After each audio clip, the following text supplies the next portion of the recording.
Okay, so if you're learning English, you've probably had that moment, right? You open a grammar book, see all those rules, and just feel, oh, that sinking feeling. Oh, absolutely. It looks like this massive, scary mountain to climb.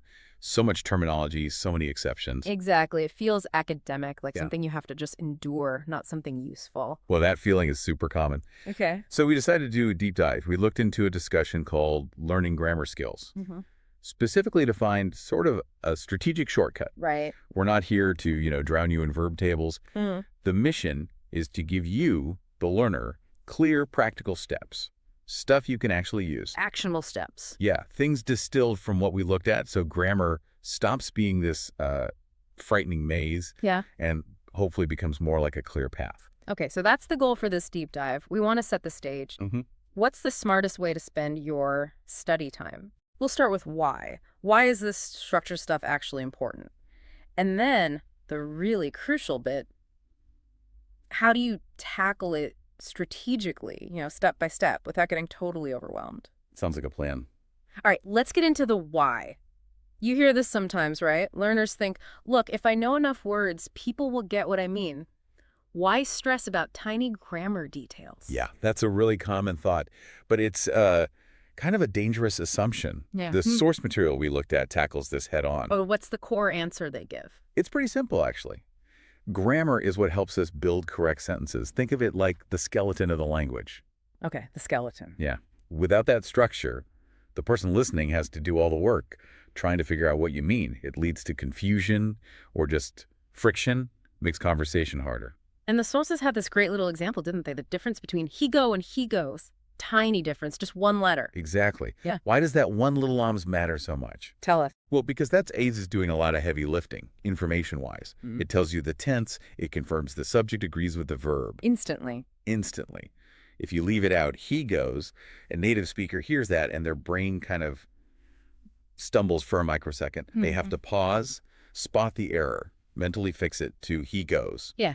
Then process the meaning. Right, that mental correction step, that processing pause, even if it's tiny, creates friction. Precisely. And we think about effective communication, the goal is always smooth flow, minimizing that friction, right? So that tiny error, he go, it doesn't just sound a bit off. No, it actually interrupts the flow. Mm-hmm. It hinders that easy connection you want in a conversation. It shows that getting those details right, even small ones, really matters for keeping your listener engaged. Yeah, accuracy is key for engagement. Absolutely. Mm. And the research suggests, interestingly, that structural errors, like grammar mistakes, tend to tire out a listener much faster than if you just use the wrong word sometimes. Oh, that's interesting. Listener fatigue. Yeah. You could know all the fancy vocabulary, but if the sentence structure is shaky, the listener is constantly working extra hard just to follow you. Okay, that makes a lot of sense.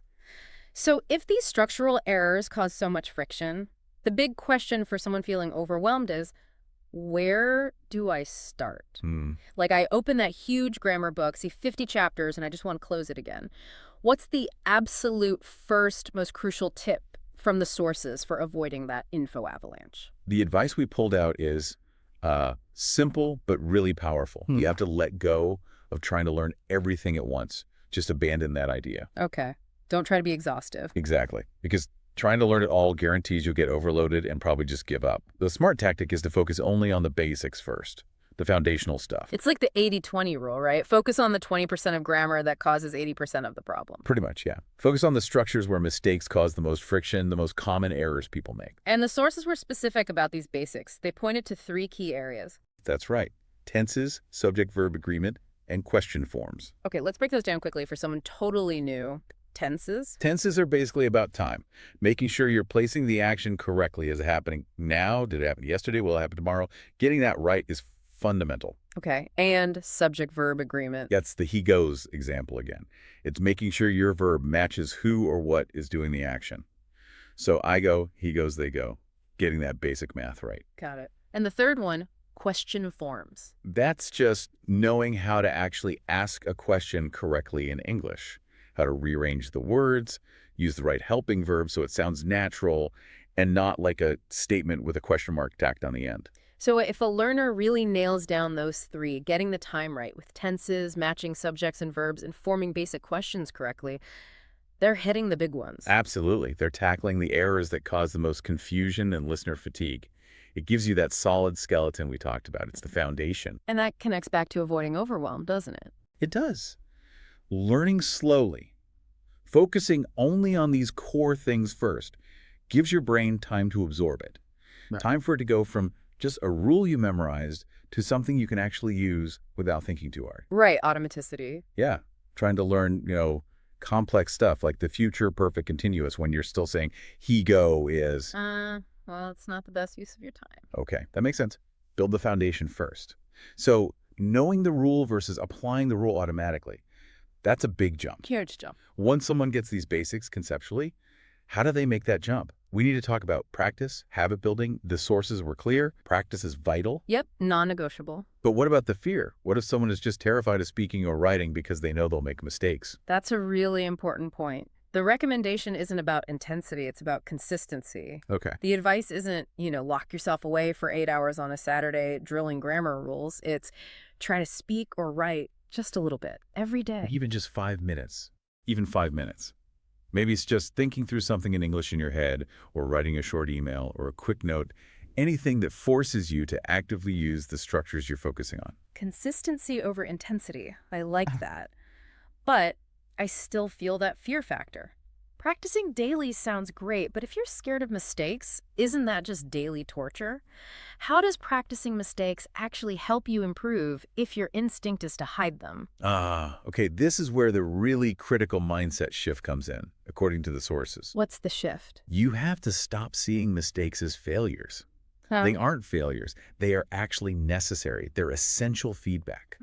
Necessary feedback. Think about it.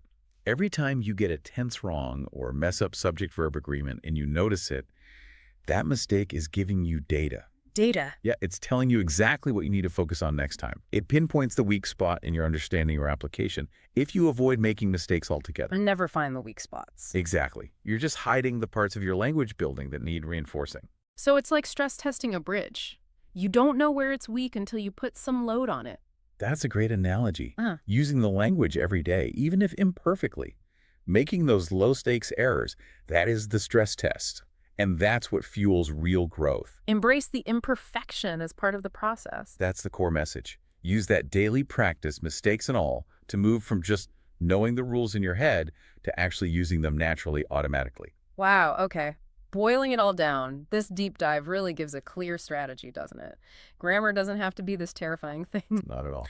If you adopt this approach, learn slowly, focus on the absolute basics, first tenses, subject-verb agreement, questions, The foundations. and then commit to using it daily, even imperfectly, to make those rules automatic. It's all about maximizing clarity, minimizing that friction we talked about, like fixing he go to he goes. And that clarity, that focus, it's completely within your control as a learner.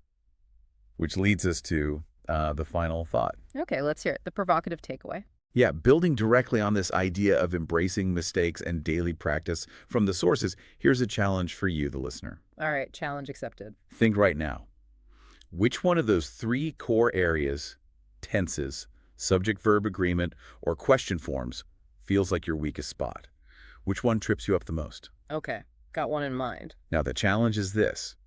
Today, intentionally try to make a small, low-stakes mistake in that specific area. Maybe when you're speaking to someone or just writing a quick note to yourself. Intentionally make a mistake. Yes, don't correct it right away. Just make the mistake, notice it. Acknowledge that moment of error.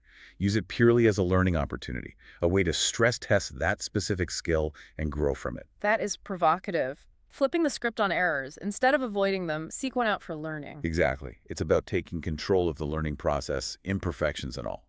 What a practical, maybe slightly scary, but definitely actionable challenge. So you've heard it, you now have a focus strategy. You know what to prioritize and how to practice without fear. Go make some useful mistakes.